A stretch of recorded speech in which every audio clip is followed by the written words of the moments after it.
தமிழ் சினிமாவோட முன்னணி நடிகர்கள் ஒருத்தர் தான் சிவகார்த்திகேயன். சினிமாவில் எந்த ஒரு பேக்ரவுண்டும் இல்லாம தன்னோட திறமையால இன்னைக்கு முன்னணி ஹீரோவா உயர்ந்திருக்கார். அமரன் அப்படின்ற பிரம்மாண்ட வெற்றிக்கு அப்புறமா செப்டம்பர் 5 அன்னைக்கு ஏஆர் முருகதாஸ் டைரக்ஷன்ல சிவகார்த்திகேயன் நடிச்சிருக்கிற மதராசி படம் ரிலீஸ் ஆக போகுது.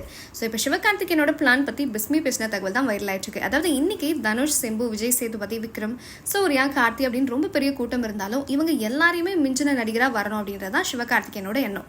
ஒவ்வொரு படம் முடிஞ்சதுக்கு அப்புறமா சிவகார்த்திகேயனோட சம்பளம் பெரிய அளவில் உயர்த்துவார். ஏன்னா இப்போ நாம சம்பளத்தில் உயர்த்தணும் அப்படின்னா நாம 2 நடிகர்களை கீழே இறக்கி நம்ம மேலே போயிடலாம் அப்படின்ற எண்ணம் தான். அப்படி அடுத்தடுத்த படங்களில் சம்பளத்தை உயர்த்தி பக்காவாக பிளான் பண்ணி இன்னைக்கு இந்த இடத்துக்கு வந்திருக்காரு. அப்படி பிளான் பண்ணி வரப்போ அந்த இடத்துக்குன்னு ஒரு அழுத்தம் இருக்கும். அதையும் அவர் தான் ஹேண்டில் பண்ணணும்.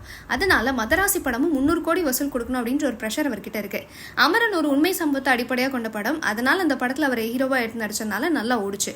ஆனா சிவகார்த்திகேயன் மதராசி படம் தான் அவர் யார் அப்படின்றத தீர்மானிக்கும் அப்படின்னும் சிவகார்த்திகேயனோட வளர்ச்சி பத்தியும் அவரோட பிளான் பத்தியும் பேசியிருக்காரு.